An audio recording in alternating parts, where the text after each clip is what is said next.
Hey, think you know which way it's going to go? Make your bet at Sports Interaction. Whatever your sport, Sports Interaction has you covered pregame. Live betting on all major sports and, of course, prop bets. Who doesn't love those? Want to bet? Head to sportsinteraction.com/SDPN. 19 plus. Please play responsibly.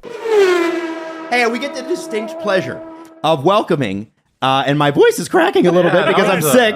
Of course, that happens in the intro. Of welcoming Tim Hauraney of TSN and of now SDPN with the Nailing the Apex podcast. Tim, we're so excited to welcome you to the network. We've been talking about this for like a year or more. You've made many appearances on the Jesse Blake Sports Report, and that's how we sort of got to know you. And it's funny. When we were talking, like when I was like, we need to do a Formula One show, Jesse's like, what about Tim Hauraney? I'm like, you mean the guy on TSN that I was going to talk to you about?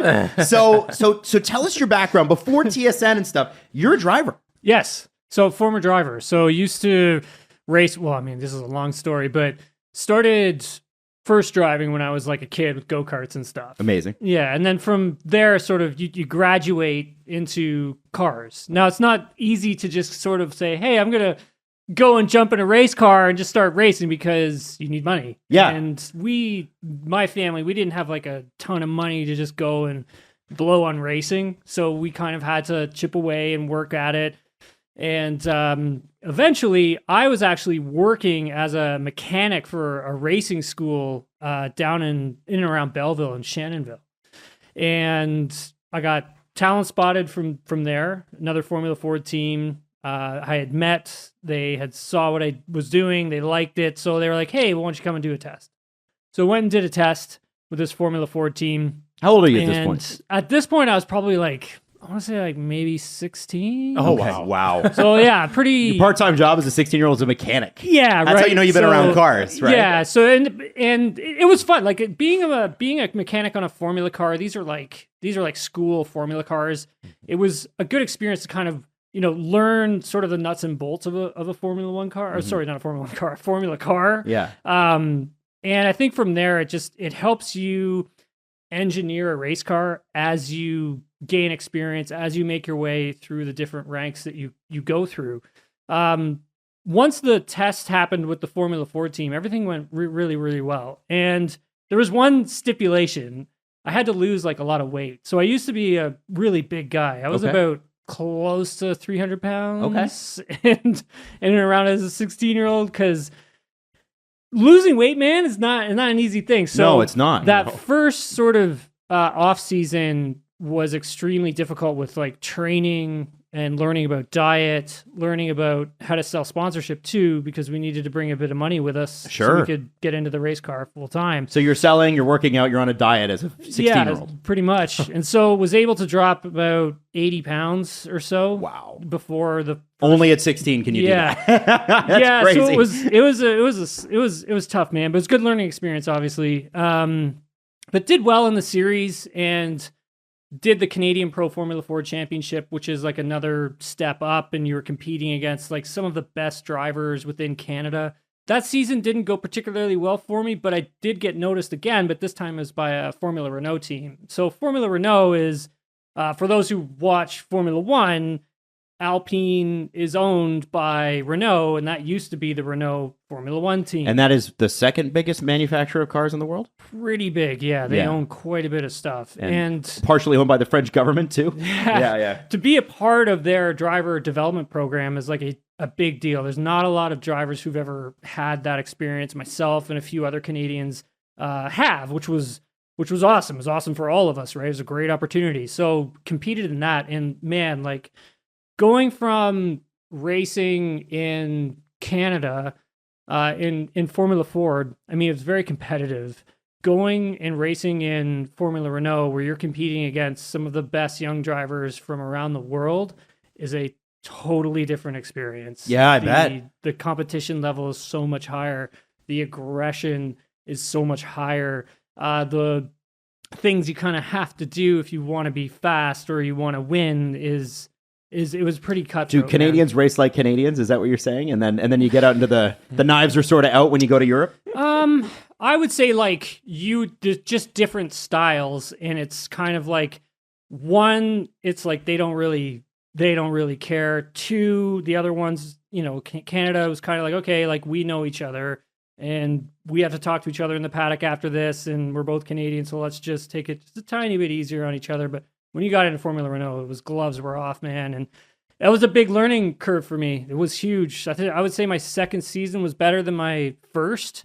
And then from there, got the opportunity to jump in a Champ Car Atlantic car. And so there's not many Canadians, there's not many drivers who get that opportunity. So Champ Car used to be a feeder system into, Champ Car Atlantics used to be a feeder system into Champ Car.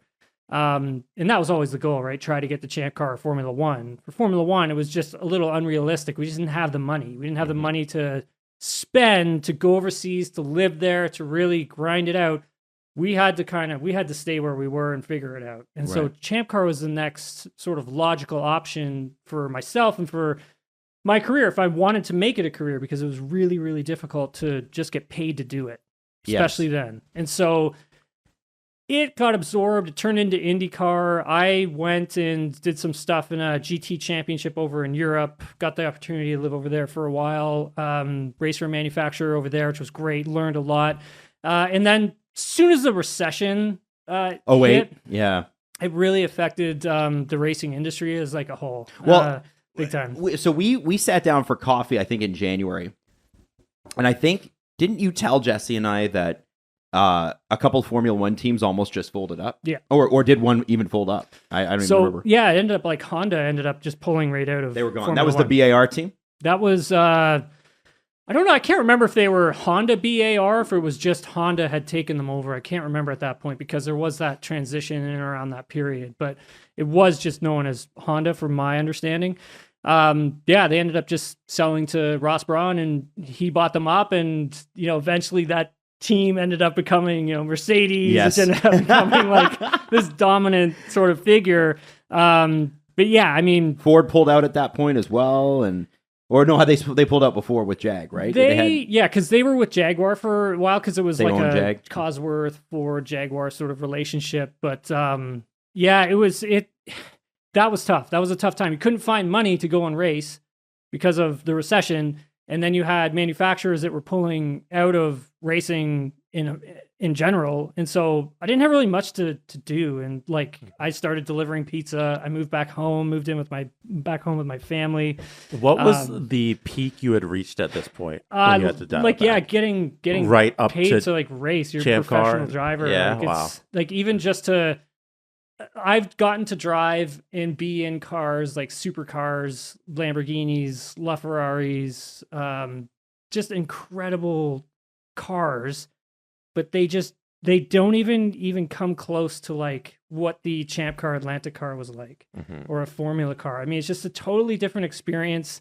It's like putting yourself on warp speed and like trying to figure it out, and with this polished piece of equipment that's very a rocket ship. Subtle. Yeah, but it's like designed you gotta be specifically precise for racing. Yeah. It's different than a car that you use for everyday driving. Exactly. And so it's like nothing will ever compare to that for me. And so it's hard. You miss it. Like I miss it every day. I'm sure you do. It's really, really hard. Like I miss it every day. And like when I devoted so much of my life to it, I didn't really know what to do with myself now that I knew that, oh my God, like I'm not going to be able to race professionally and get paid to do this. Like I worked so hard to get here and it was gone in an instant.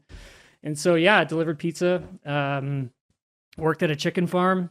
You have had one of the most interesting lives I've ever. What was your job on the chicken farm? What did you do? Prepped chickens and stuff like that. For, Like the hatching chickens eggs were already, like vac sealed, chickens for people to eat and stuff like that. Wow. Yeah, man, it is. Was this in Europe or Canada? This is back in in Canada. Canada. You drive home to your parents' place every night.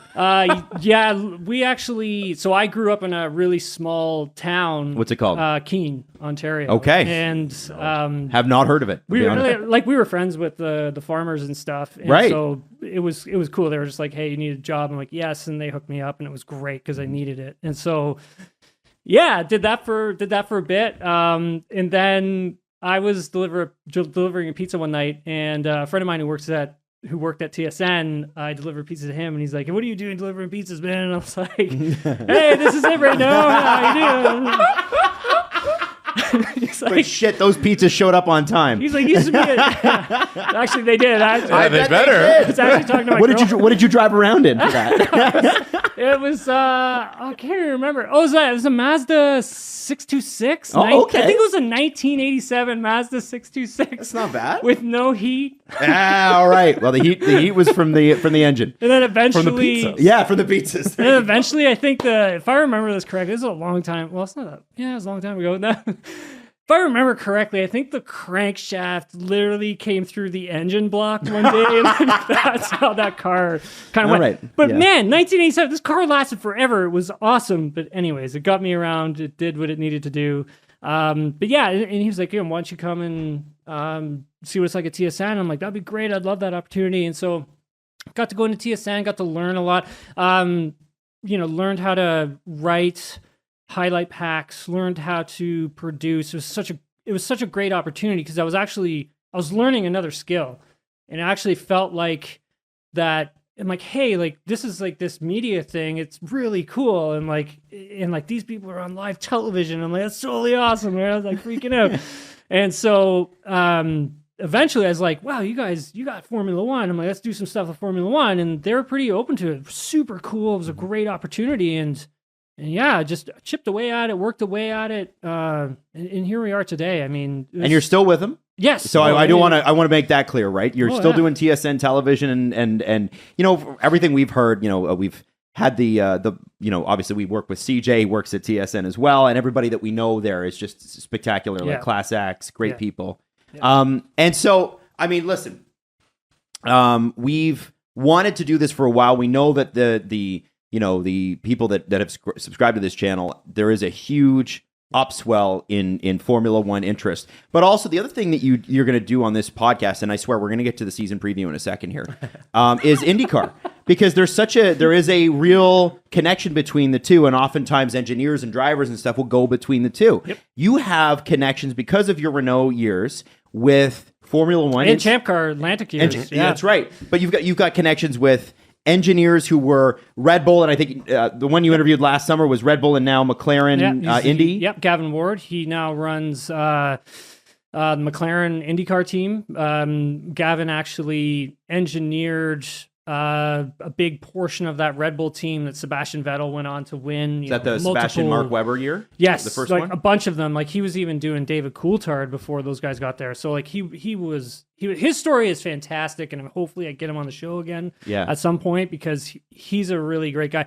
He's from Canada, went over to Europe, did the same sort of thing, and networked his way through that industry, and eventually getting this opportunity with McLaren is huge for him, and so. Yeah, he's like it's interesting with engineers because, and this is something that people may not know, right? Like engineers are, if you make it to the top level, you're talented, right? Like you have something that's like a real gift, and it's kind of like F1 teams, IndyCar teams, they know how to kind of like, okay, we need you to work on our race cars. It's not like they just go and get somebody and put them in there. It's like specific people they choose who have that one little talent who can, one, be great with the team, two, understand the car and what it actually needs, three, work with the driver and the amount of information that the driver's pouring out, and then try to relate to that somehow because they're not actually drivers, right? They're looking at data and they're seeing what the driver is doing, but when the driver is trying to communicate what they need from a race car, the engineer has to understand that, and there's that relationship that I'm talking about. They really have to like work at that. It's like getting a good head coach for a team, exactly. Right? Yeah, exactly. Yeah, I usually equate like the team principals to like head coaches in Formula One. That's usually kind of the way I kind of combine those two. But yeah, you're exactly right. It is just like a head coach, trying to like train the driver, get that understanding of the way they talk, and to learn from that. So. This guy is just really, really great at it, and hopefully we can get him on the show. Well, and that's just one example, right? And so the one thing that Tim has that I think is really important is it's connections direct into racing. Anybody can talk about racing from the outside, but one of the things that we were that I thought was fascinating is that you have the driver experience, but you also have the connections within the paddock. You're going to be able to talk to these people and interview them, and you're going to be able to bring fans closer to one of the most exclusive sports in the world. It's hard to get a ticket for F1 these days. Forget the paddock. So so anyway, so let's get to Bahrain, because Bahrain is this weekend, and this is the most happy that you're going to see most teams. Right? I was watching on the Formula One app today, and they were talking about, Will Buxton's on there, and he's like, I think 8 of the 10 teams are thrilled right now. Well, sometimes Will Buxton, when he talks, he says the most generic thing ever in the most dramatic way. Absolutely. If you need someone to tell you that first place wins. Yeah. Car that crosses the line first. That's the winner. Or it's in the most dramatic way possible. He can do it. But he's great. He's great. Yeah, exactly. Like, he's really great. He's great. Like the stuff that like Will does like on Drive to Survive. I mean, he's you're a narrator. kind of like, because you're hanging off every word that he says, because you're like, dramatic pause, and there it is. And you're like, okay. And he says it right into it. He says it with a smile, and his eyes are on fire. It's brilliant. Too. He's like, and he's qualifying is important, because if you're at first, every other car is behind you. Oh! And you're like, fucking right, fill it in. Yeah. Woo! You're like, did he just break the biggest news ever, or say nothing? And you're amped. You don't know. So we're going to do this preview, and then coming out this weekend, we're going to do some reactions to all the episodes of Drive to Survive as well. So we actually we wanted to Tim's going to host this show on his own. We're not going to be here for every episode, but we wanted to warm Tim up to everybody and let you have the chance to sort of tell your story to kick it off. So Bahrain, one of the things that this time of year does, and I kind of alluded to it, is that everybody is excited right now. Although it seems like there's at least one team that's really disappointed, and that's killing me. We'll get to them in a second. But let's start at the top. Last year was truly a 2-horse race. And I say horse literally. And the horse blew it. Now, Ferrari had the car to win, especially the first half of the season. It seems like Red Bull's got a heck of a car. It seems like Ferrari's got a heck of a car. What are we looking at from these teams? And let's say starting this weekend, but also in the first 5 races. I would say, so if we go with like Red Bull first, I mean, in preseason testing, they look like they have an incredible race car. From top to bottom, that includes qualifying performance and long run performance, which is like race simulation. Mm-hmm. I would say they have probably about 0.23. So they probably have about 0.3 gap over Ferrari and Mercedes, which is pretty big starting off. Now, they're also coming off of like an incredible back half to 2022 where that team had so much performance. It built and built. 100%. Yeah. And that's what you want with your F1 team, right? You always want to start with a good baseline and then just build on top of that baseline. And baseline, I mean by the car itself. Make sure baseline is good and then you build on top of it. It's like your foundation. I would say this track in Bahrain is a bit of an outlier because the pavement is very abrasive. It's really rough. It's hard on the rear tires. But cars that are good with that plus cornering, they usually do quite well. So cars that don't, they tend to struggle a little bit. So I think that is one of the reasons why we see Red Bull with a bit of an advantage. Heard from both Ferrari drivers and Mercedes drivers on Thursday, and they feel that Bahrain might be a tough race, but the races following, they feel aren't going to be as difficult. So that's a good thing because it's basically saying, hey, this track is just here. It's just, it is what it is. It's a one-off sort of track. It's a one-off sort of track, but by the time we get to these other tracks, we're going to start seeing performance. Does that lend itself, you talk about the abrasive, the abrasive pavement and the cornering, does that lend itself to what Red Bull's strengths are?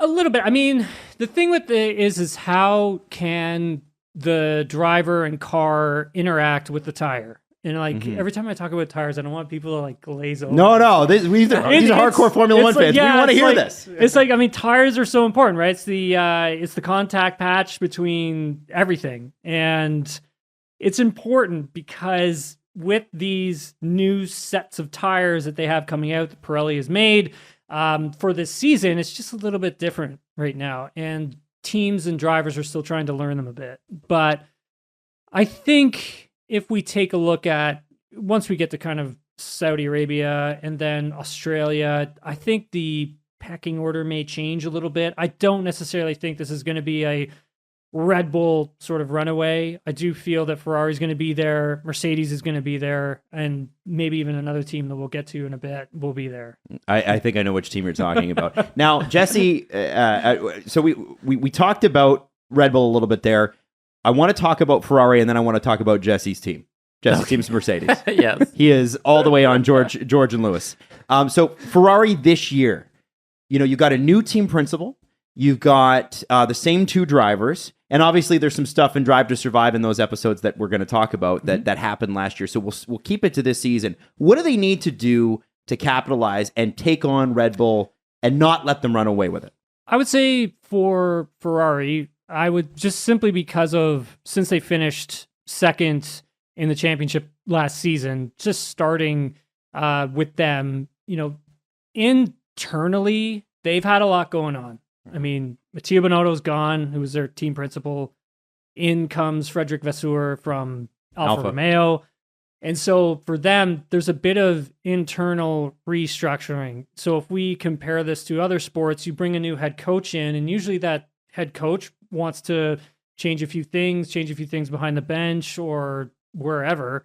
And that takes an adjustment period. Same thing as with the team principal. They're going to come in, they're going to be like, hey, I want more out of you. I'm going to move you over to this department. You're going to go over to this department. And what that does, it slows down the rate at which you can make parts for the car to make it faster.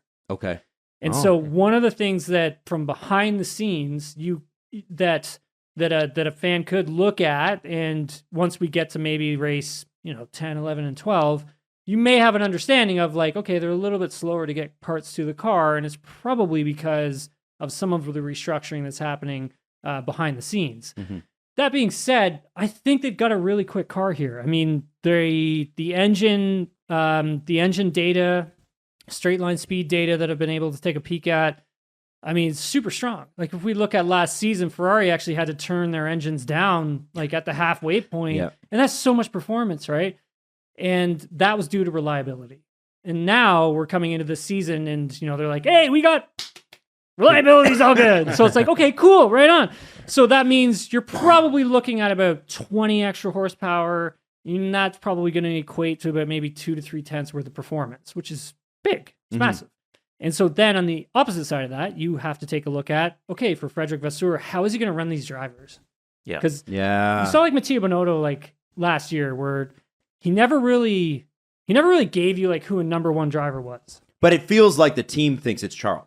Yeah, well, he never made a decision, and I just wonder if having someone else in there making strategy calls is enough to close that gap to Red Bull. Because they were awfully close for all of last year, and where they screwed up was the strategy. The car was fast enough at moments. Part of it, yeah, absolutely, Jesse. I mean, part of it was strategy, part of it was reliability, part of it was driver error. I mean, we saw Charles Leclerc in France just leading and stuffed it into the wall. So, I mean, there's that. And so if you take a look at the strategy side, Inaki Rueda, who ran the strategy side for Ferrari for quite a while, he's been removed. He's not fired. He hasn't been laid off. He's still working for the team, just in a different capacity. They have a new team strategist there now for the season to see how it goes. It's the question of like, hey, what are you going to do when, let's say, you have to swap cars? Like maybe Charles Leclerc is second, but Carlos Sainz is third, but he's quicker. It's like you're gonna have to make that call of like, all right, Charles, you got to move out of the way and let Carlos go by. And what happens if one of them has a bit of a runaway season? So let's say Charles Leclerc has a runaway season, which he looked to have in the first 5 races last year. How do you use Carlos Sainz in a way that doesn't upset him either, and use him to his full capacity, and basically say, hey, you're now the number 2 driver, and you're going to need to do X, Y, and Z for us. And it's kind of like, okay, you got to get him to like play ball. You got to get him to understand what he's got to do. I am extremely fascinated to see how that's going to work.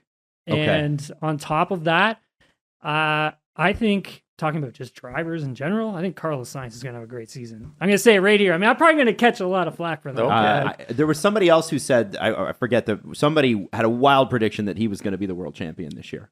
And I thought, I'm like, well, that's spicy. With Max racing as fast as Max is, I think, okay. But, you could definitely see the competitiveness there. And so as far as driver lineups go, that's got to be, because Red Bull has a definitive number 1 and a definitive number 2. That's got to be the most even 1-2 if there is a 1-2 out there. But then the other thing is, right, like, so Red Bull goes in and gets Daniel Ricciardo as their reserve driver. So my question is, and this is kind of probably stoking the fire a bit, but my question is, what happens if Sergio has a downward trajectory in some of the performances for some of these races, which he did last season. But if you're Christian Horner, at the start. well, he actually did, like midway through, he actually really did struggle. And so if you're Christian Horner, you're going to have to think about when you're going to maybe think about moving Daniel Ricciardo in and moving Sergio Perez out. But I don't think anybody would look at it and say, and I'm just throwing that out there. I'm not saying that's going to happen. Right. That's going to be the title of this episode. Will Daniel Ricciardo win no. But nobody would say Ricciardo's a better driver than Checo. No, I mean, here's the thing. Like, I think, this is my opinion. I think, like, all of these 20 drivers on the grid are incredible. They're all super talented, and I'll never go out of my way to bash somebody just for bashing somebody. I just don't do that. But if somebody is struggling, you have to take a look at, okay, how is the teammate doing? And what is the delta between the two teammates? Which is how Daniel lost his job. That was Mick Schumacher last year. Yeah, that too. Yeah, that exactly. Too. So for, Christian Horner, Helmut Marko, like, they have to sit there and think about this and make this decision because, they're humans as well, right? And they have to, like, say, hey, we either got to leave you in or we're going to pull you out, one or the other, right? And you look at the car. I mean, it's made for Max. I mean, it's got to be, right? I mean, if you've hyped up Max for as long as they have, you have to sit there and say, like, hey, this car is a little more tailored towards Max's driving style, which, it kind of Albon like said in an interview recently that it was. Yeah. They made the car for him. Well, it makes sense. He's walking on water right now. He's crazy. Yeah. It's crazy. So for Sergio, it's for him, I think a big thing is starting off the season really strong. Like, let's say he gets a win in Bahrain. That is awesome. Like, great for him. And I would love to see that because I would love to see Max and Sergio go at it for a season because that would be awesome. We saw what happened in Brazil last season. So I think that if Sergio can figure out how to get the pace from the car with what he needs, I think he could, get up towards Max and we could see some stuff happening, which would be great. Now, Jesse, Mercedes is your team. Yes. You love them. Yes. I'm curious as a Mercedes fan, what's the thing that you're thinking of most that you're like, Tim, I need you to answer this. I need to know. It's been an awful testing because last year the new regulations came in. Not as bad. Right? Not as bad as last year. Not as bad as last year. Last year the new regulations come in. Last year was really bad. And Mercedes doesn't know how to build the car. Like, they didn't get the regulations. They didn't understand them. They didn't know how to build the car. I don't want to jump the gun on the Drive to Survive thing, but when the other drivers are like, hey, your car looks like shit. Like, yeah, openly. Oh, boy. Anyway, and George has to go like, well, I didn't build it, and just kind of throw the engineers under the bus. Yeah. Like, oh, gosh. So this year they come to testing again, and things aren't the best, but they're better. And my question is, have they, after a year of having the regulations in the car, have they finally figured out what to do with the car? Because it seems like they still have big, giant question marks. Yeah, so I spoke with the team during the car launch and spoke with Toto Wolff, got to hear from Lewis as well, Mick, George. So got a understanding for what their mentality is coming into the season. And one of the things is cautious optimism, where it's the season before, it was a bit more brash. Like, I remember being on an interview with Lewis leading into the 2022 season during the car launch, and he was kind of like, hey, wait till you see me this year if you've seen all those things I've done before in the past, because it's going to be great, kind of thing. And I'm paraphrasing, obviously. And then, they showed up and it was really difficult for them. This time around, their zero pod sort of concept, Toto made mention to this to us. It's not really so much the zero pod concept. It's more of what's going on. What is that, by under the way, skin. for anybody that doesn't know? So the side pods on the side of the car, If you look at the Red Bull or the Ferrari, they're quite distinct. They flare out. If you look at the Mercedes from 2022, it's almost like there is no side pods there. It's almost like a Formula Ford, really. Right. And then this season, it's still sort of there. It's not as pronounced as it was last season. But that being said, there looks to be a bit of there was a weight issue with the car that was very slow in a straight line. They call it drag, and they say it was a bit draggy when it's going in a straight line because it's quite slow. I think that's still one of the Achilles heels with this thing, and the car is not bouncing, which is good. That's great. The porpoising's gone away a little. It looked bad. Like, I remember watching the Azerbaijan Grand Prix last season, and I'm just like, I don't know how, like, Lewis is getting out of the car, because, like, your spine has to be so compressed with all the G's. yeah. Like, No, Baku is where there's that video of Lewis coming out of the car, and he looks like an old man. Yeah. You know, he's hunched over, and his back hurt for 2 hours. Totally. I think also there's another component to this where if we take a look at this from not the management side, but behind the scenes, so engineering wise, like, they've lost a lot of talent. A lot of talent has gone to other teams, right? You have Aston Martin, who's come in and taken Spent some away money. Yeah, Eric Blandon, they pulled him away from their development team. James Vowles is now gone to Williams. James Allison is off doing, other things within the company as well. And so, Mike Elliott's kind of left sitting there like, hey, I got to try and get this thing turned around. So, and those are the behind the scenes names that people don't really know, but that make a big difference in the performance of the And car. this is where this podcast will come in handy too, because I think, we're used to the Drive to Survive angle, which is team principal, and the two drivers or whatever. You're going to be able to give us that extra little bit of, like, what else can we know about this, and knowing that Mercedes talent brain drain has happened is kind of a big piece. And one of the things that they're saying about this particular car is that they feel like they've figured it out. But they also feel like it's going to be a bit slow starting off, and they're hoping a few races in, they're going to have a big upgrade coming in for the car.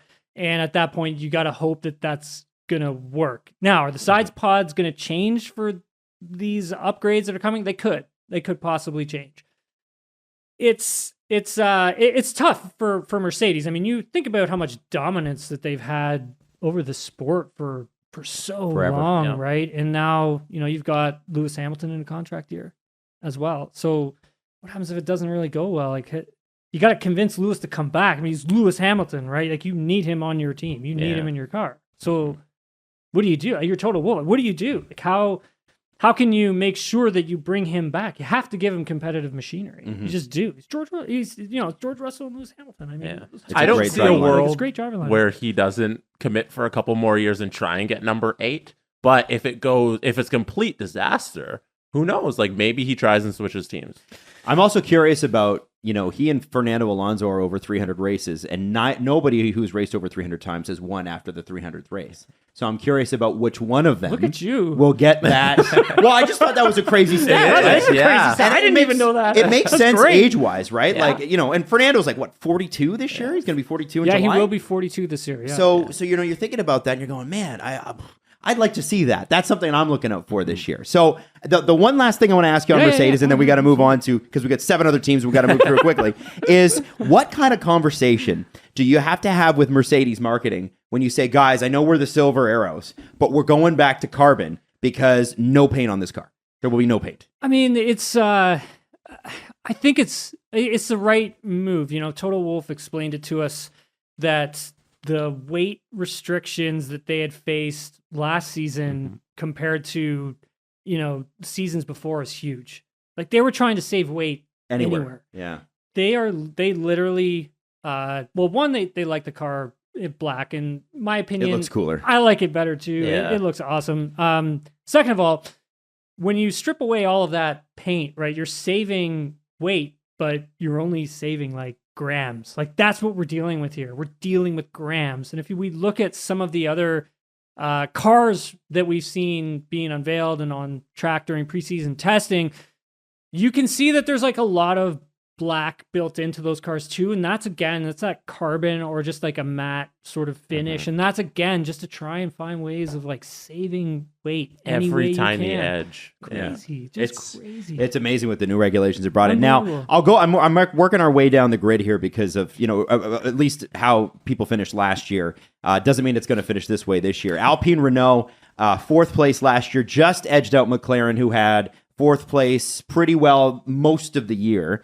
A really great first year under Otmar, and a really kind of crazy driver lineup change, which we're going to get to in the Drive to Survive stuff. But Pierre Gasly, Esteban Ocon, guys who came up together in the French system, hate each other's guts until Pierre Gasly signed there this year, and now they're okay, I think. Yeah, we'll find out. It's going to be a competitive year. Where do you see Alpine this year? Because they seem to be, ever since Ricciardo actually made the switch to Renault, they seem to be a team on the rise. Yeah, there's a lot of you can just kind of see there's an air of confidence with the team, even though like preseason testing wasn't spectacular for them. Like they weren't great. They weren't great last year, but they were really focused on race simulation, long run pace.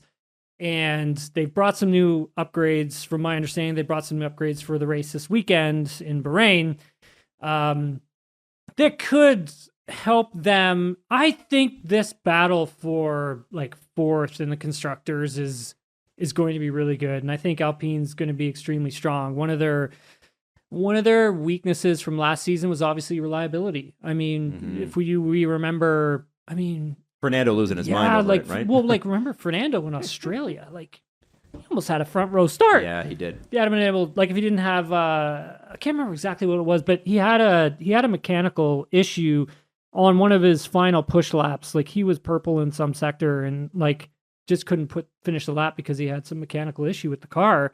Again, like, there you go, right? There's reliability. And then engines. They had so many problems with engines, but the engine's really good when it's strong, right? So I think if they can get reliability down, they'll be fine because their execution on the development for the parts for the race car was incredible. Every single weekend, like this team had a new component on it. Like it was brand new, I remember we went to we were at Canadian Grand Prix, and I remember talking to a couple of the folks who I know work there, and they're like, yeah, we got a new floor for this weekend. I'm like, you got a new floor for this weekend? Didn't you just have a new floor for like 2 races ago? They're like, oh yeah. It's like, so that development race that Otmar has them on is extremely aggressive, but it looks like it's working because that's another thing as, a fan, the more you kind of dig into this, the more hardcore you go with it.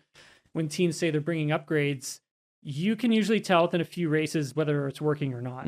And to be able to like nail every single upgrade when you bring it is really hard to do. And a team, we'll talk about this team in a bit, but this team did that last season when they first started. But for Alpine, I think on the development side, they're okay. I think on the reliability side, that's where the question marks are. And the driver's side? Driver's side's interesting because you made a good point when it's like, hey, Pierre Gasly came over to Alpine and all of a sudden they're best friends. Yeah. Well, Pierre, did say that they are going to have to work together. And if we look at like Otmar Safnauer, so before he was at Alpine, Aston Martin, before that Racing Point, before that Force India, Otmar had to deal with, driver fallouts. And one of them was Esteban Ocon and Sergio Perez. And that was a big one. And he had to try and get those two under control. Eventually did that. So he's got experience in that department. And then again, with last season, Alonso wasn't particularly happy and there was a tiny bit of a fallout between Alonso and Ocon. And so he's got some experience on that front. It's Gasly and Ocon, and it's like, how are you going to manage that? And that's going to be his job. And that's going to be difficult because 2 French drivers, French team, and these guys are fast and they want to win and they want to kick each other's ass. So that's the thing, and right? He seems like a guy that can handle that. Based on I got to know him in Drive to Survive. Like he has a whole episode. He's a great guy. He seems like a really good guy who can handle those situations. Yeah. Amar is he's really great. I just think one of the things with Esteban Ocon is like, I respect so much of how hard that guy had to work just to get the Formula One. That's a rags to riches, right? Yeah, and same sort of with Pierre Gasly, maybe not to the extent that Ocon was on, but same sort of thing. And you can see that in his driving when he's on the racetrack. He doesn't give an inch. He literally is drive to survive. Yeah. And then, it's funny. I'm actually surprised it went as well as it did, because Fernando Alonso has fallen out with every teammate he's ever had. And that's just because of, and Otmar says that in Drive to Survive. He's like, the key is trying to make him work on a team, right? Yeah, and that's with anybody. Yeah. Yeah. And then Fernando's like, I am the villain. Like, and that's what he is. And I love that. And I think that's why people love Fernando, because he is the anti-hero. Love him. But Ocon has had, he had the Sergio Perez, he had the shoving match with Max Verstappen, and then of course he and Gasly, who were buddies, fell out. Like, this is going to be a very interesting team. I think so, yeah, and especially if both drivers are competitive, and they're like within 1/10 of each other or less, and even on track, if they're qualifying like whatever 7th, 8th, 5th, 6th, whatever it is.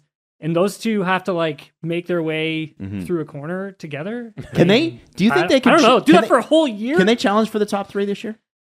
Again, with the cautious sort of optimism, they were kind of like that during their car launch. But I honestly think they can. I mean, if they move forward from where they were last season, I don't see why not. And my argument for that is if they didn't have so many reliability issues last season, who's to say they don't finish third?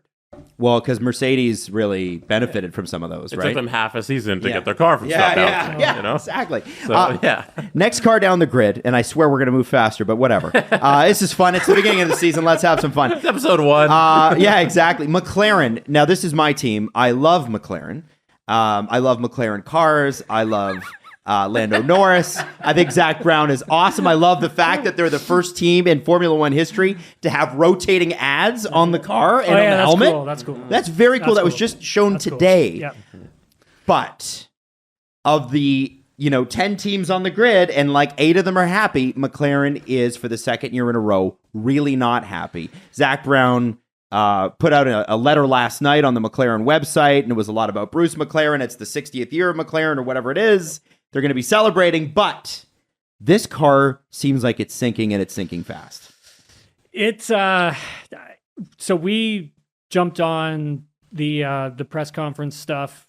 Well, I guess I did. I jumped on the press conference stuff when they unveiled the car, and you could tell right away, like body language always says a lot, and you could see that they were a little bit downbeat. And I think what they are saying when they were telling us, like, hey, we didn't hit all of our performance goals in the off season, like they're managing expectations. They're managing expectations, and that's from a good PR team as well. I mean, they have a solid group there at McLaren, and basically just telling Zach and Andres Stella and the drivers, like, hey, we got to get out ahead of it. Just got to be open and honest about it. We're not going to be good at the start, but just because you're not good at the start, it doesn't mean you're not going to be good when you get to like race 8 or 9 or 10, or when you start developing the car a little bit more and hitting those expectations.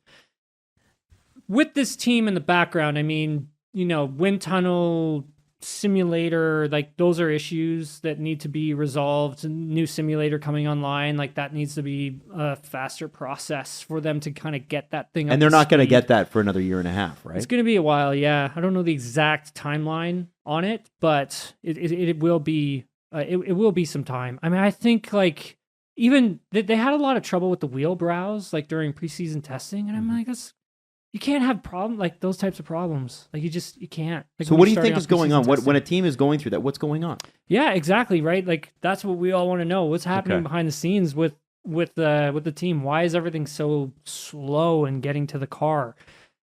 I think having also that restructuring of Andreas Seidel leaving, going to run the Sauber group that is Alfa Romeo, soon to be Audi.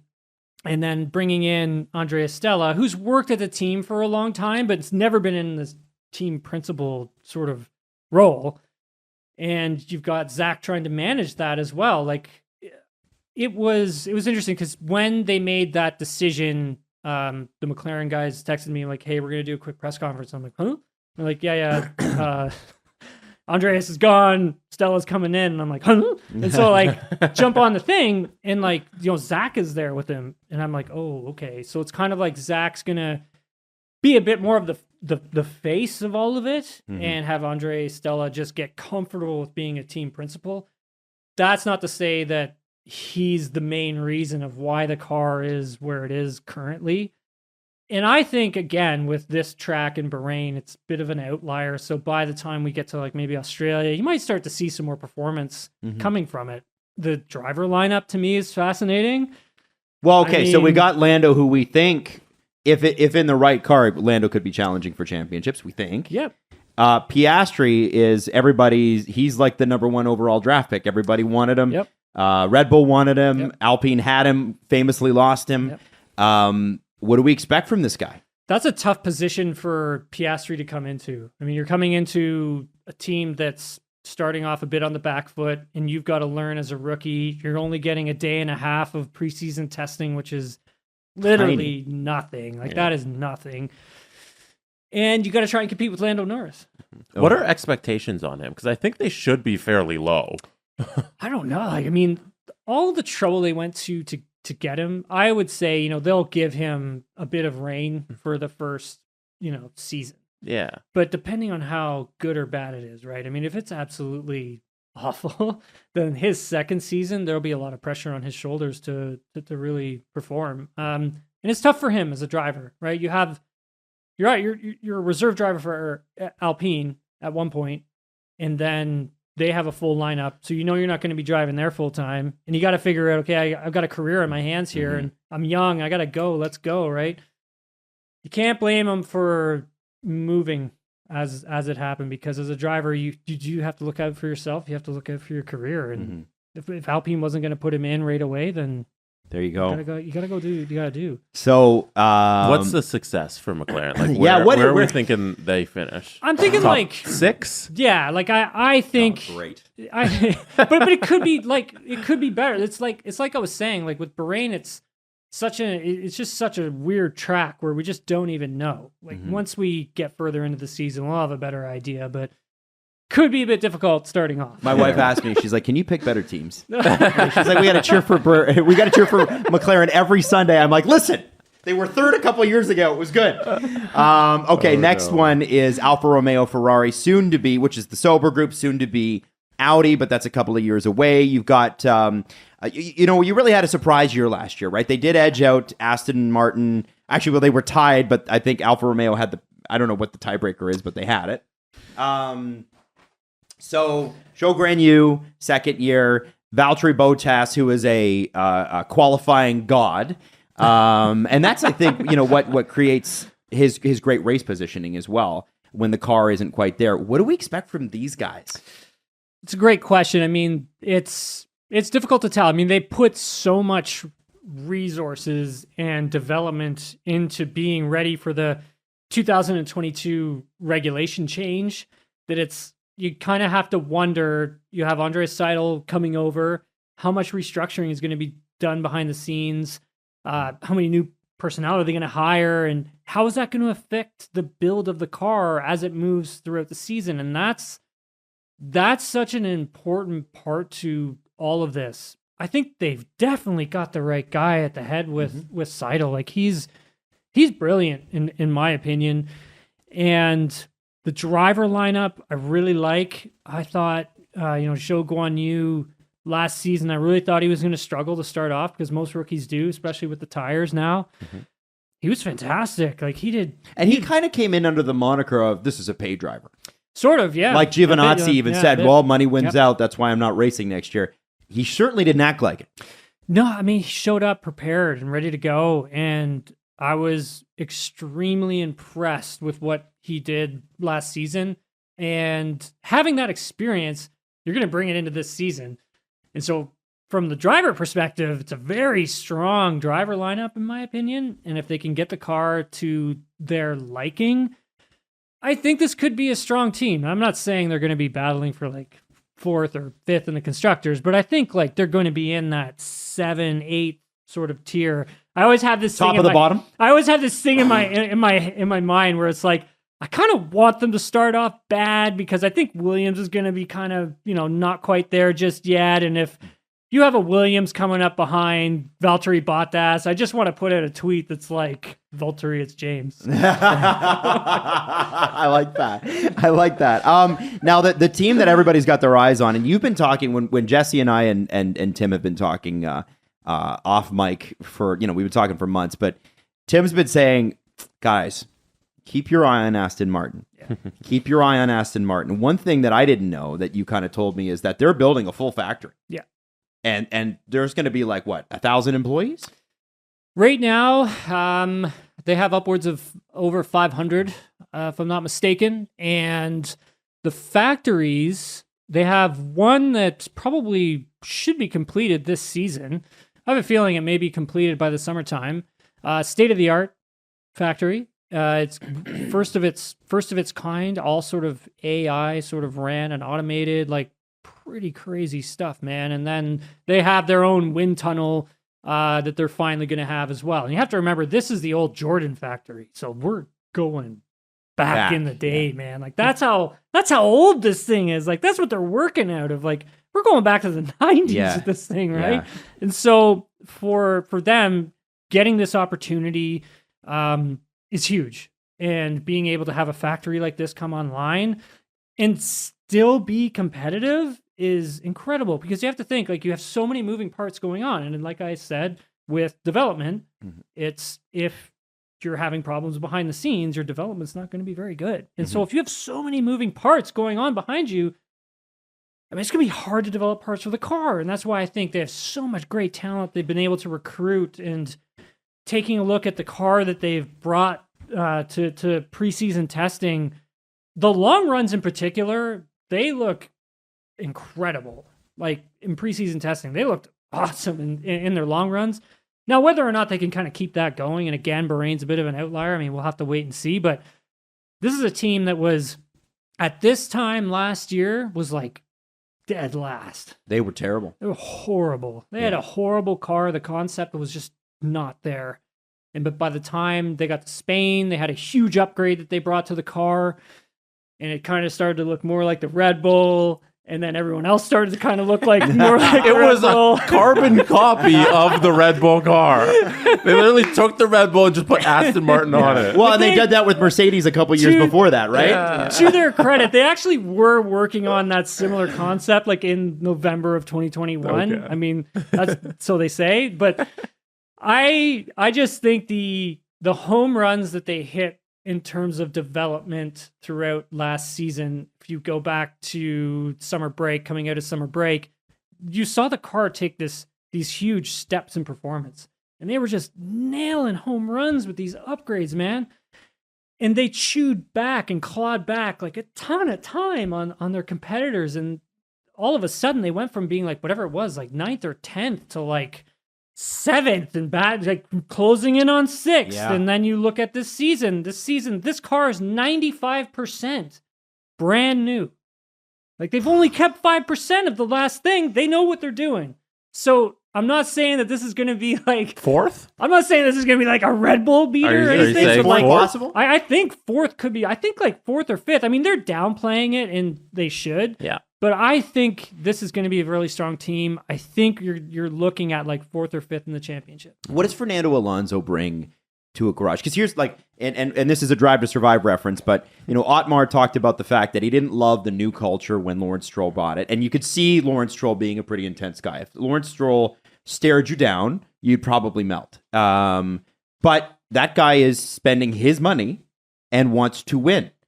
And Fernando Alonso seems like the kind of guy who would love that kind of pressure. Yeah. So what does Fernando Alonso bring to this? And then we'll talk about Lance. Sure. Yeah. So for Fernando, I mean, obviously 2-time Formula One world champion. The thing is that, this guy has been in Formula One like forever. He's only been out for like 2 seasons. He's been in Formula One as long as Lando Norris has been alive. That's crazy, right? Like that's absolutely crazy.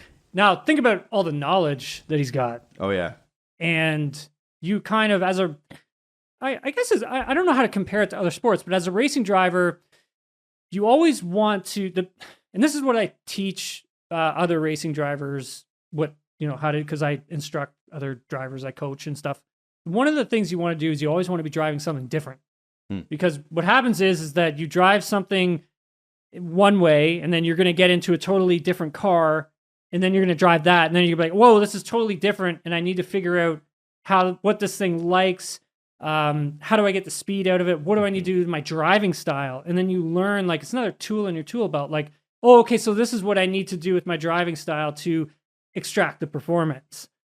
You keep doing that with so many different cars. It's just like boom, boom, boom, boom, boom. Your talent that you already have, you're bringing it to the table immediately. You're not really waiting all of this time to kind of warm up and get comfortable and get your confidence and all that kind of stuff. You have so much experience. And then the engineering side of things as well. Working with engineers, you have a ton of experience doing that as well. Like this guy brings a lot to the and being table. a pain in the ass. Is he gonna want to work with Lance Stroll? Yeah. Like, that's the thing. He called him a future world champion. But we'll get to that. We'll get to that in a sec. I just need to say that for Fernando Alonso, yes, I mean, he is an extremely demanding driver. And pain in the ass. But he is going to expect nothing but the best from every single person on this team. And that's got me fascinated. Interesting. Well, it seems that's what Lawrence Stroll's, that's his expectation as well. So that's why I think it seems like a great fit. Now, Lance Stroll, let's take the wrist out of it because we know that he broke his wrist. And we know that he's going to be driving with pins in his wrist this weekend. So take that out of it because we've had people drive with one hand in Formula One before. It's possible. But I want to know for him, broken wrist aside, what is he truly capable of? Because it seemed like for a few years that, obviously there was the Williams years, but as soon as there was the Racing Point switch, he had a win. Or sorry, he had a podium. Pole position, that's right. Podiums as well. And podiums as well. Season. There is, I understand that his father owns the team, and I understand that's part of the sport. But Lance Stroll is a perennial, even when the car's good, he's in the top 10. He's really, I've known Lance for a very long time, and I've covered Lance on the media side of things for, ever since he was in Formula 4. Won that championship. Then he won Formula 3 championship his second season in F3, which was 2016, if I'm not mistaken. Then came into F1. For me, I always thought that it would have been great if Lance could have gotten to F2 and done F2 and really understood the tire. The talent is there. It's understanding the tire, which is, like I've always said, it's kind of difficult for drivers. And then you're working with you go from Formula 3, you're working with maybe one or two engineers, depending on your budget. You go to Formula 2, okay, got some more people here you're dealing with. You go to Formula 1, you're like, oh my God, there's 100 people in this room. You have to work with all of them, and you have to share all of your information with all of them, and they're going to have so many questions for you, and you got to be able to manage that. For a young driver like Lance in 2017 coming into Williams, that's a lot to ask. And a team that was in disarray just too. Not good. Not good. I mean, Williams was in such a bad position and showing up late to testing and that everything. So that was, what was that, 2019? Yeah. I think it was. I believe it was 2019. They missed, if I'm not mistaken, the first week of testing or something like that, or the first few days of testing, which is horrible. And then flew the parts in with Claire Williams. Yeah, it wasn't good for them, and for Lance being so young and coming into that, and then having to learn all of the things that I kind of just said, it's a lot to throw at a driver, but then to go out and capture a podium like your first, whatever it was, 8 or 9 races in Baku. I mean, that's huge. And then qualify on the front row for the Italian Grand Prix that season as well. I mean, that's a big deal in a car that's not very good and in conditions that were torrential downpour, and driving in the wet is way different from driving in the dry. Trust me when I say that. But F1 doesn't really race in the wet anymore, as the memes say. Yeah. What's the point of the wet tires? Well, Suzuka, right? I mean, Yeah, was I'm surprised they raced in that, to be honest with you, last season. That was wild. Monaco was a pain too. Yeah, I mean, it's really difficult. But that being said, when let's say, what was it, 2020, Racing Points had like that sort of, purple or pink pink Mercedes or whatever they had called it. Whatever the car was, it was fast, and he was just as quick as Sergio Perez was. That's a driver who's got way more experience than Lance does. Goes and puts it on pole in Turkey at a track at the time where, again, the asphalt was brutal. That whole weekend in Turkey, I am shocked that he captured a pole position in those conditions and on that tarmac, because it was like an ice rink. Wow. And like to be able to have the skill, to piece together and put it on pole in Formula One in those conditions, it's pretty incredible. Like that's what I'm talking about. So is Fernando right when he says he could win a world championship? I mean, look, if it does seem a bit like, okay, come on, Fernando. His dad signs your checks. Like,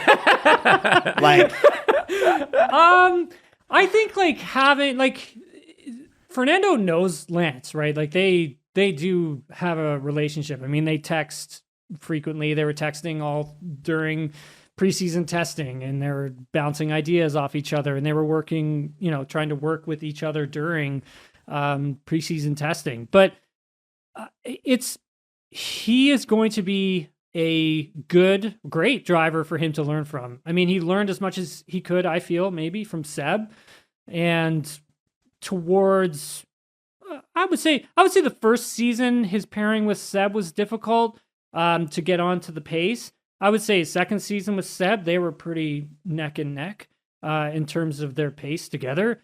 And then I think like for Fernando Alonso, that's like another, and not to say anything bad about Seb, I mean, he's an incredible talent. Yeah. But like Fernando's like sort of like up here where it's like there's only like a handful of these guys in the world type deal. Like just all time. Yes. Yeah. Like just like can make a washing machine fast. Like right. Just incredible. And so he's going to learn a lot from him. And it'll be interesting to see. It'll be hard, I think, for him to start this season off. I think missing so much track time with preseason testing, that's really going to hurt him the first few races. I think I think it's going to be an uphill battle for maybe about 3 or 4 races, but I mean, we'll see, right? I mean, that's why they go out and drive and absolutely do what they do. Okay, we'll make our way through the bottom part of this, and it was, the Haas Ferrari, or just Haas, is a team that seems to be, the vibes are good. The vibes are immaculate. Magnussen's back last season, and he's thrilled to be there. They score points in the first race. He's got a great race. The previous season they were, if it's even possible, they were worse than Williams. And then they go to that, and the Mazepins are gone.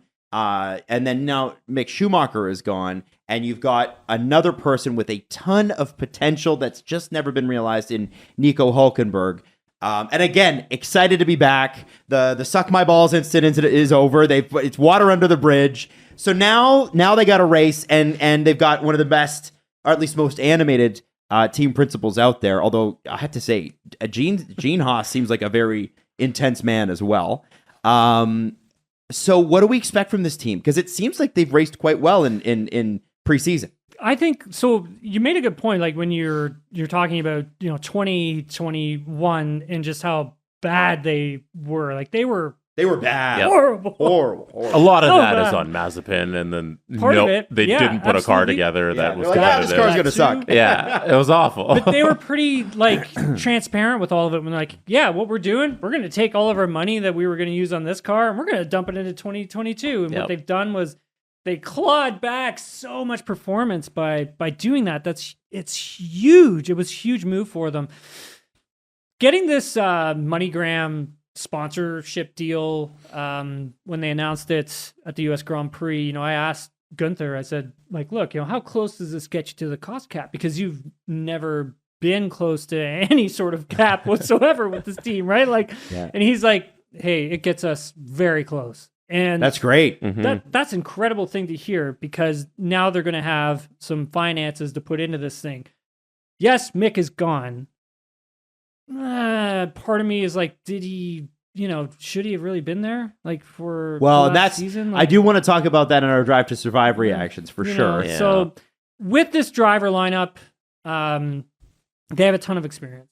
And there's like a lot of people online who like bust up Nico Hülkenberg, but the guy's like he's actually really good. He won everywhere until he got to Formula One, and he just could not get on that podium. And that was the thing, right? And that's why everybody sort of busts the guy up. But what Gunther and this team want are two drivers who have a ton of experience that when they bolt on some new parts, they're going to be like, it works. It doesn't. Get it off the car.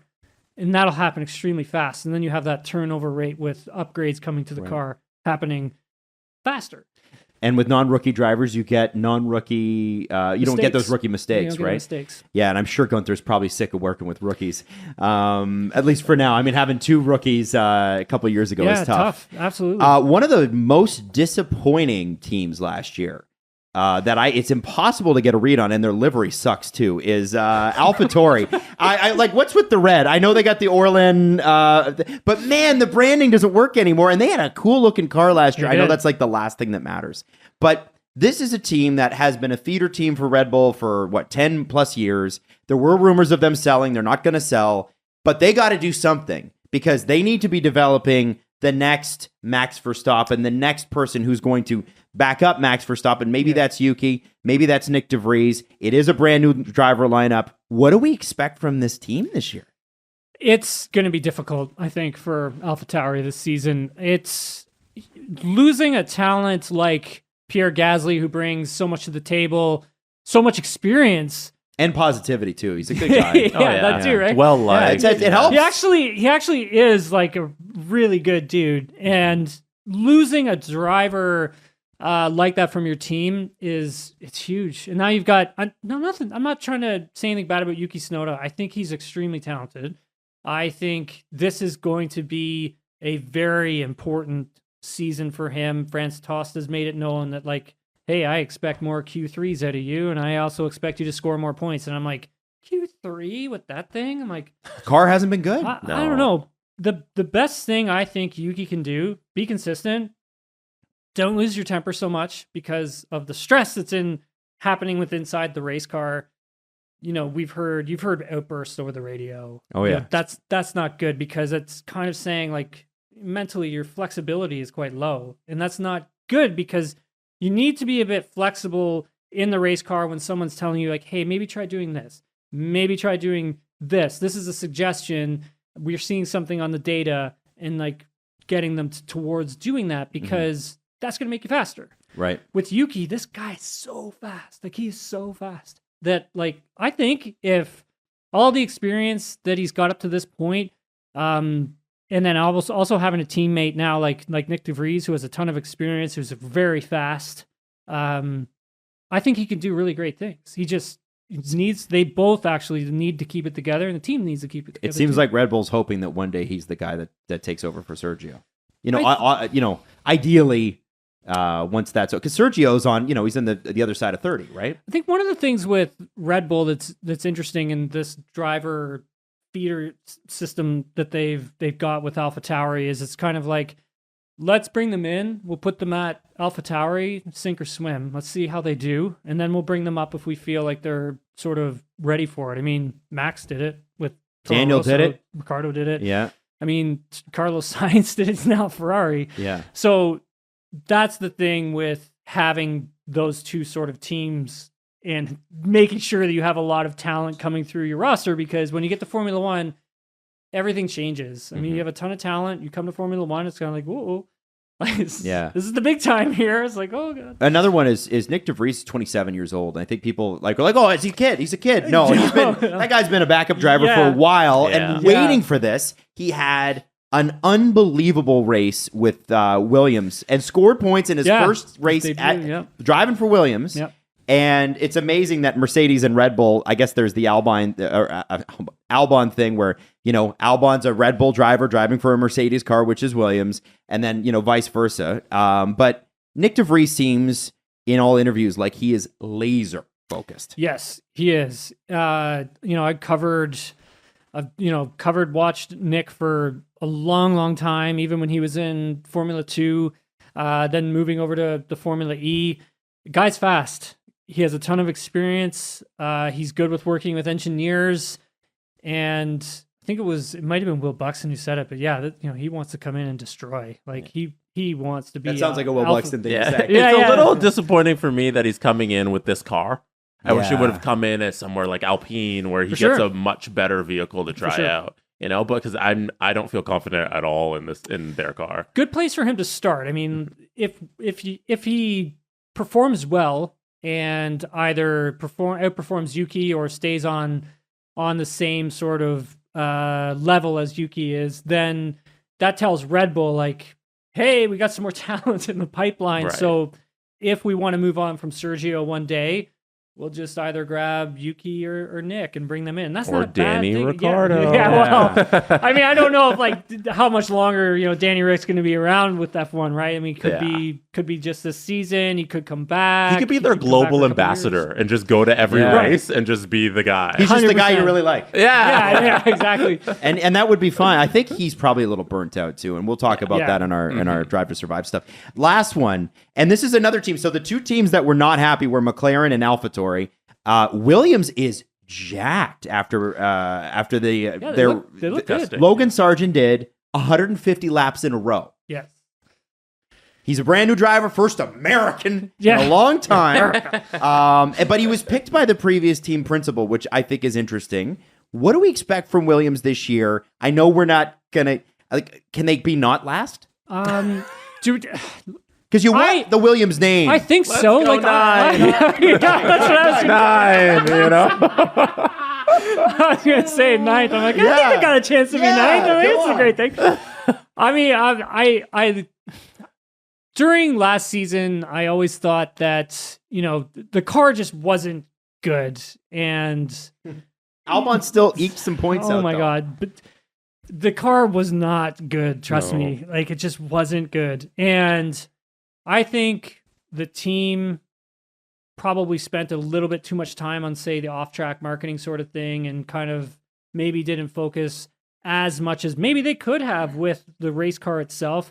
But look, I get that side of it, and I do understand you need to build that as well. You got to build sponsors. You got to build 100%. Yeah, 100%. And so I'm not like trying to, bash them for doing that, but at the same time, I'm like, there has to be a middle ground where you're going to do some of the marketing and off-track activation, but you're also going to be making sure you're sticking to the car and the plan and whatever it is you're going to be doing.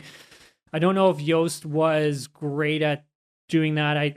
The team was divided. They still are a little bit divided internally, and I think that's where divided over what? Those are the questions that we all have. So there's no clear answer. Yeah, okay. I think there are certain departments that maybe don't get along with other departments, and I'm just taking a wild guess at it at this moment. I think bringing in James Valls was a great move. You're talking about a guy who's learned underneath Toto Wolff, and we all know what Toto Wolff's done with the team that he has. And Williams before. I really like this addition to the team. I think at the moment, he's going to be busy internally, behind the scenes. What do they need at the factory? What different type of equipment do they need at the factory? Do they need to upgrade some things? That's going to be really important. It's going to be a big part of his job right now. The driver lineup, I like as well. I mean, you said Logan Sargent. I mean, like, I've known Logan for a long time. I remember, during his Formula 3 days at the end of one of his seasons, like, he almost won the championship, and I was like, hey, what's going on, dude? Like, hey, like, you gonna coming back Formula 3? You gonna try and take another crack at the championship? He's like, dude, I don't even know if I'm gonna be racing. I'm like, wow. Mm-hmm. Comes back, right? He manages to hold on. Like, this is a driver who, again, has clawed his way into Formula 1. His preseason testing, from some people I've spoken to, was pretty legit. Like, he was quick, man. And he was quick. Albon seems like a pretty reasonable guy to get along with. Oh yeah, Alex is great. He's also got the fastest set of hands in Formula 1. He's quick. Yeah. Sometimes too fast. He's like, extremely in terms of car control, unbelievable. You'd have to be with that Williams last year. That Williams last year, man. Oh my God. Fast in a straight line, but like taking that thing into a corner, like full out, like. So what do you think they can do? Can they get out of last place? I think so. I mean, they look good in preseason testing. Again, like we don't know fuel loads, we don't know engine modes, but reliability. We just don't know. We don't know development rate too. Like, I mean, last season they had one big upgrade, came at Silverstone for Alex, and then Nicky didn't get it until I believe it was France, if I'm not mistaken. And so that was a few races later. I think they had to go through Austria before Nicky got the upgrade. And then that was kind of it. You know, that was like, that's it. That's all you got. You got like one big upgrade. That's all you're going to do. It's like, come on, you're in Formula One. Like you need upgrades. Everybody else is doing it. Everyone's doing it. So are they going to spend to the cap this year? I think they can get close to it. I mean, the Duracell battery thing is that's cool. Awesome. Very cool marketing. So cool. It's brilliant. Every time, even have you seen the? I can't remember. Like, have you seen the visor? Like the visor? No. Duracell What's it? thing? What's it? It was cool. Like it's like a battery across one of their visors. Oh wow, it was pretty cool. Very cool. Yeah. So I like. I've always had a soft spot for Williams. I mean, ever since I've watched Formula One. Independent team. Yeah, and it's great, and like their story is great. I miss Claire Williams. She was awesome. Yeah, it sucks that she's not around. I wish she was. And I want to see this team do well. Really do. So the owner, it's Dorlison Capital? Yeah, so Dorlton owns them. Yeah. And so what's their, because that's the fascinating thing to me with Claire Williams, you know, daughter of Frank Williams, you know why they owned the team. You know the history there. They kept the brand, which you should. But what's their ultimate goal here with this car? Yeah, it's a great question because it's kind of like you driving towards. So, are you going to sell to a OEM? Yeah. Is that the Andretti Cadillac, or is that? That's a great question. I at this moment it's unclear what they're going to do. But you're bringing in a guy like James Vowles to run your team. Serious. Like you're serious about sticking around. That's what I read into it. It seems like the franchise value of every car has gone up too. Exactly. I was just going to touch on that. Like the value of these racing teams since Liberty Media has come in, since they've kind of reformatted everything. They introduced a cost cap, which was brilliant, and got everybody to agree to it, which was also brilliant. The value of these teams has skyrocketed. So whatever the Williams family sold the team for is, I want to say it's over $100 million. It's got to be worth way more than that now. Way more. You would think. Got to be. They some of these teams have got to be pushing either $1 billion or close to it. Wow. Yeah. Okay. It got to be. All right. Now I'm going to go around the room here. Okay. 3 questions and then we'll wrap it up. Okay. All right. I want everybody's guess. Hour 15. I know. I was supposed to be short. I'm sorry. To the 30 but I'm having fun. Are we not having fun? All right. So my 3 questions. The first one: who's the winner at the end of the season, Jesse? Ferrari. Okay. Team wise, Ferrari. Okay. What do you think? Oh, I'm okay. My guess is going to be Red Bull. The way they finished last year. To me, it's hard to stop the Red Bull. Yeah. I agree. I'd say Red Bull too. Okay. All right. I just think as a team, they're just too good right now. Okay. Driver that is most surprising on the grid this year. Like the biggest jump in points. Biggest jump in points. Carlos Sainz. Okay. Oh. Jesse Blake. I think I'm going to go with the other one. I'm going to go with Leclerc. I think it follows suit with the Ferrari championship in the constructors, and I think he probably might maybe pick up the drivers. He might just. I'm going to go Fernando Alonso because I know that he had a lot of points with Alpine last year, but if this Aston Martin car is as good as they think it is, he could be, and he's probably going to be the lead driver with Lance's arm not being set for the first 4 weeks. I feel like all my interest is on Fernando Alonso right now. Okay, last thing. The team that disappoints the most over the full races, and I know that's a tough one to call. What team, and it's relative to their expectations, right? If the team expects to be 7th and they finish 7th, hard to call that disappointing.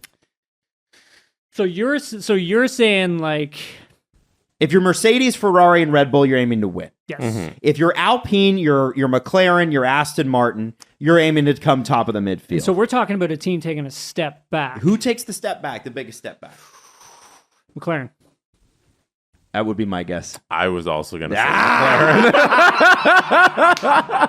All right. Now, before we wrap this show, I just want to say one thing. You're going to expect shows 3 times a week with Tim right here on SDPN. So Nailing the Apex will come out usually the Thursday or the Friday before race weekend, and then either Sunday night or Monday on afterwards. And then you're going to do one midweek as well. Yes, sir. Okay. It's going to be fun. And then there's going to be Looking forward to it. special episodes too with people, interviews, and of course the drama that unfolds in silly season. We got a random gap because of the Chinese Grand Prix, but you're going to keep going through that. Yeah, we got a big gap in April. Yeah. So we're going to have to Hey, we'll figure it out. It's not going to be a problem. We can tap dance. You always seem to have the willpower news. Like you're always tapped in on what's going on with willpower in Indy. Willpower. So if you can get him on the show, More willpower. I'd love it. Yeah. Really? You want willpower? Oh, yeah. So, like, if we did like me, you, and willpower. Yeah. That would be unreal. Yes. Really? Yeah. All right. Yeah. And by the way, it'll be mostly Let's do it. Tim on his own. It won't Oh, be yeah. Jesse and I. But No. But no, for sure you need to join for that. I just want to say hey. You know? just let me introduce myself to willpower.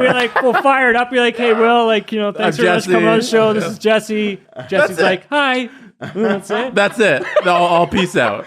Tim will also be on the Steve Dangle podcast Monday for a proper welcome. We couldn't do it because it's trade deadline week, but we're looking forward to it. Tim, welcome to SDPN. Yeah, this is cool. Thanks so much, guys. I really appreciate the opportunity. It's great.